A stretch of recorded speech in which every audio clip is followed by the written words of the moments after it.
नमस्कार विद्यार्थी मित्रांनो, क्रिएटिव्ह मॅथ्स मराठी या आपल्या YouTube चॅनलमध्ये तुमच्या सगळ्यांचं पुन्हा एकदा सहर्ष स्वागत आहे। इयत्ता 10वी कुमार भारती म्हणजे मराठीवर चर्चा करतो आणि फुकटचे तुम्हाला 16 मार्क मिळू शकतात। मित्रांनो, हे कसे मिळणार यावर आजच्या व्हिडिओमध्ये आपण चर्चा करूयात।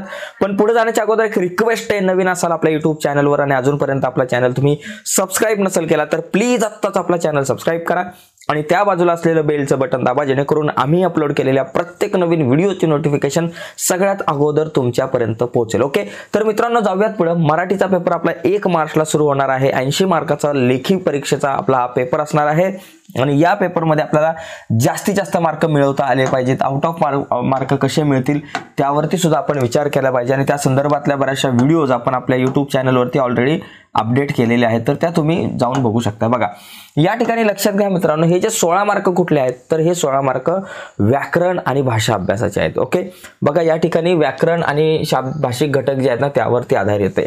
तर इथं आपल्याला 16 पैकी 16 मार्क मित्रांनो प्रत्येक विद्यार्थ्याला पडले पाहिजेत।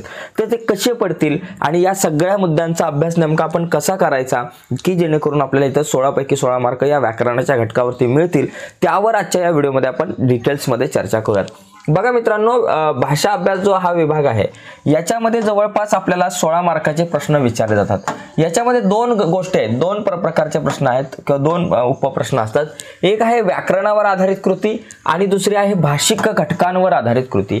या दोन कृती असतात। तर याचा अभ्यास करताना मित्रांनो तुम्ही व्याकरणाचा अभ्यास थोडासा वेगळा करा आणि भाषिक घटकांचा अभ्यास तुम्ही वेगळा करा। ओके, याच्यामध्ये सगळ्यात पहिली गोष्ट जो समास आहे, या समासावर 3 मार्क आहे तुम्हाला। समास 2 मार्कांना आपल्याला समासावर आधारित प्रश्न विचारले जातात। एकदम सोपा आहे।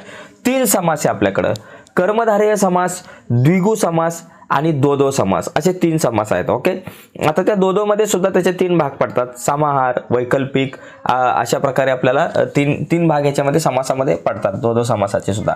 त्यानंतर शब्दसिद्धी हा जो घटक आहे हा सुद्धा 2 मार्काला आहे। खूप सोपा आहे। 3 प्रकारचे शब्द असतात। एक शब्द कुठला असतो बाबा तुमचा उपसर्ग घटित, एक आहे प्रत्यय घटित आणि तिसरा जो आहे अभ्यस्त। असे 3 शब्द असतात आपल्याला। 3 प्रकारचे शब्द आहेत, त्यांचा अभ्यास व्यवस्थित करायचा आहे। इथं आपल्याला 2 मार्क मिळते आणि वाक्प्रचार जे आहेत ते 4 गुणांसाठी आहेत। आपल्याला 4 वाक्प्रचार दिले जातात। 4 पैकी कुठलेही 2 वाक्प्रचार आहेत, त्यांचे वाक्यात उपयोग, अर्थ सांगून वाक्यात त्यांचा उपयोग करावा लागतो। ओके, तर समास आपण काय बघितलं बघा, 3 समास आहे, कर्मधारय समास, द्विगु समास आणि दोदो समास, असे 3 प्रकारचे समास आहे। आणि इथं इथं आपल्याकडे शब्दसिद्धीमध्ये उपसर्ग घटित शब्द, अभ्यस्त शब्द आणि त्याचबरोबर प्रत्यय घटित शब्द। उदाहरणार्थ आपण म्हटलं सुविचार, आपण म्हटलं सुविचार हा जो शब्द आहे सुरुवातीला आपल्याला या ठिकाणी सु लागलेला आहे, सुरुवातीला या ठिकाणी उपसर्ग लागलाय म्हणून हा उपसर्ग घटित शब्द। आता समजा घरदार, घराच्या नंतर दार लागलाय म्हणून, किंवा विद्यालय म्हणा, घरदार म्हणा, घराच्या नंतर दार लागलाय म्हणजे हा जो आहे तो तुमचा या ठिकाणी प्रत्यय घटित शब्द झाला। हा उपसर्ग घटित, हा प्रत्यय घटित।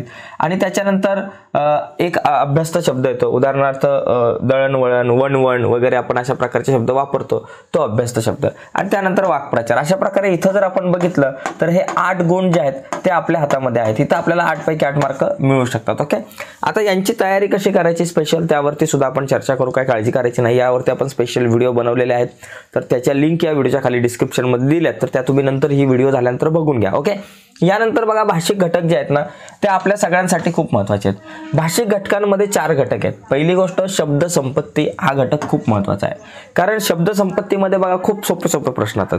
पहिली गोष्ट, एखादा समूहासाठी शब्द म्हणजे शब्द समूहासाठी एक शब्द सांगा। उदाहरणार्थ महिन्यातून एकदा प्रकाशित होणारे मासिक, दररोज प्रकाशित होणारे दैनिक, आठवड्याने प्रकाशित होणारे बाबा तुमचं आलं साप्ताहिक, किंवा 8 वारांचा समूह आठवडा। अशा प्रकारे शब्द समूहासाठी एक शब्द तुम्हाला निवडा, अशा प्रकारचा एक प्रश्न याच्यामध्ये विचारला जातो। याच्यात 4 वेगवेगळ्या प्रकारचे प्रश्न, एक शब्द समूहासाठी प्रश्न, त्याच्यानंतर दुसरा जो आहे मुद्दा तो विरुद्धार्थी शब्द, तिसरा समानार्थी शब्द आणि एखादा शब्द दिला जाईल त्याच्यामधून तुम्ही त्याच्यातले अक्षर वापरून तुम्ही इतर शब्द तयार करा। अशा प्रकारे इथं तुम्हाला 4 पैकी 4 मार्क मिळू शकतात। शब्द संपत्ती हा जो घटक आहे तो 4 मार्कांना असतो। त्यानंतर लेखन नियमानुसार तुम्हाला लिहायचं आहे। काही शब्द दिले जातील किंवा एखादं वाक्य दिलं जातील, त्याच्यामध्ये काही चुका असतील, चुकीचे शब्द असतील तर ते आपल्याला दुरुस्त करून आपल्याला लिहायचे आहे। अशा प्रकारचा हा जो प्रश्न आहे इथं पण आपल्याला 2 मार्क मिळू शकतात. त्यानंतर विरामचिन्हे. आता विरामचिन्हे म्हणजे काय, 2 गोष्टी असतील. एखादं वाक्य दिलं जाईल, त्याच्यामध्ये योग्य विरामचिन्ह वापरा असं सांगितलं जाईल, किंवा या ठिकाणी तुम्हाला विरामचिन्ह दिले जातील. उदाहरणार्थ अशा प्रकारे एक चिन्ह दिलं जाईल आणि इथं बॉक्स दिलं जाईल, बाबा या चिन्हाला काय म्हणतात, तर तुम्ही म्हणणार स्वल्पविराम. इथं असा याला काय म्हणतात तर पूर्णविराम. या चिन्हाला काय म्हणतात तर इथं तुम्हाला प्रश्नचिन्ह, किंवा बाबा या चिन्हाला तुम्ही काय म्हणणार, किंवा बाबा या चिन्हाला आपण काय म्हणणार एकेरी अवतरण चिन्ह. जर असं असेल तर याला काय म्हणणार दुहेरी अवतरण चिन्ह. तर अशा प्रकारे मित्रांनो या ठिकाणी हा जो प्रश्न आहे तो आपल्याला विचारला जाऊ शकतो. त्यानंतर पारिभाषिक शब्द हा घटक खूप सोपा आहे आणि खूप इम्पॉर्टंट आहे. बघा पारिभाषिक शब्द म्हणजे काय, तुम्हाला इंग्रजी शब्द दिले जातील आणि त्या इंग्रजी शब्दांचे मराठीत अर्थ, 2 इंग्रजी शब्द दिले जातील आणि त्या 2 इंग्रजी शब्दांचे मराठीत आपल्याला अर्थ सांगायचे आहेत. आता याच्यामध्ये जवळपास इथं किती झाले बाबा 4 5 6 7 8 हे 8 गुण झाले तुमचे, बरोबर. आता तुमच्या एकंदरीत लक्षात आलं असेल बघा, व्याकरण घटकावर आधारित आपले 8 गुण आणि त्याच्यानंतर हे 8 गुण. तर इथं मित्रांनो हे 16 जे गुण आहेत ना ते आपल्या हातातले आहेत. हे 16 मार्क अजिबात सोडायचे नाही आहेत. इथं प्रत्येक विद्यार्थ्याला 16 पैकी 16 मार्क पडतील. आता हे कशा पाडायचे सांगतो मित्रांनो. यावर आपण ऑलरेडी 3 इम्पॉर्टंट व्हिडिओ बनवले, 3, बरोबर. आपण काय केलं, 3 प्रश्नपत्रिका बघितल्या. पहिल्या प्रश्नपत्रिकेमधले सगळे बोर्डाच्याच बघितल्यात, ऑलरेडी बोर्डाच्या परीक्षेला आलेल्या 2020 22 23 अशा आपण प्रश्नपत्रिका बघितलेल्या आहेत. म्हणजे 2020 ची बोर्डाची प्रश्नपत्रिका बघितली, त्याच्यामधला प्रश्न क्रमांक 4 जो आहे तो पूर्ण सोडवलेला आहे पहिल्या प्रश्नपत्रिकेत. पहिल्या व्हिडिओमध्ये, दुसऱ्या व्हिडिओमध्ये दुसरी प्रश्नपत्रिका घेऊन त्याच्यातले सगळे 4थ्या प्रश्नामधले प्रश्न आपण सोडवलेले आहेत. त्यानंतर 2003 ची तिसरी प्रश्नपत्रिका घेऊन त्या प्रश्नपत्रिकेमध्ये आलेले बोर्डाच्या परीक्षेला सगळे व्याकरण घटक आणि भाषा अभ्यासावरचे प्रश्न आपण सोडवलेले आहेत. ओके, तर त्या 3 व्हिडिओ जे आहेत त्या 3ही व्हिडिओची लिंक मी या व्हिडिओच्या खाली डिस्क्रिप्शनमध्ये तुमच्यासोबत शेअर करतो. तर थोड्या वेळाने लगेच ही व्हिडिओ झाल्यानंतर डिस्क्रिप्शनमध्ये जा, त्या 3ही व्हिडिओ बघून घ्या. डिटेल्समध्ये या सगळ्या मुद्द्यांवरती चर्चा केली. 3 व्हिडिओ खूप इम्पॉर्टंट आहेत आपल्यासाठी.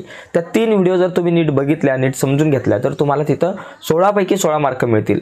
गणित आपल्या या मराठीमध्ये किंवा कुमार भारती या विषयामध्ये, भाषा या विषयामध्ये आपल्याला पैकीच्या पैकी मार्क मिळू शकतात. तर हे मार्क आपल्याला अजिबात सोडायचे नाही, ठीक आहे. तर आजच्या चर्चेमध्ये मी इथं थांबतो, पण थांबण्याच्या अगोदर एक महत्त्वाची गोष्ट, जर तुम्हाला गणित विषय खूप कच्चा जात असेल, गणित विषय खूप अवघड जात असेल, तर तुम्हाला एक खुशखबर आहे. आपण गणिताचा तुमच्यासाठी स्पेशल कोर्स बनवला आहे. इम्पॉर्टंट प्रश्न म्हणजे आतापर्यंत बोर्डाच्या परीक्षेला जे प्रश्न येऊन गेले ते आणि येणाऱ्या परीक्षेमध्ये नेमके कुठले प्रश्न विचारले जाऊ शकतात, अशा प्रकारे इम्पॉर्टंट IMP प्रश्नांवरच आपण खूप साऱ्या व्हिडिओज बनवलेले आहेत आणि त्या व्हिडिओ आपण त्या कोर्समध्ये इन्क्लूड केल्यात. जो कोर्स तुम्हाला आपल्या ॲपवरती मिळेल. आपलं ॲप आहे क्रिएटिव्ह मॅथ्स मराठी.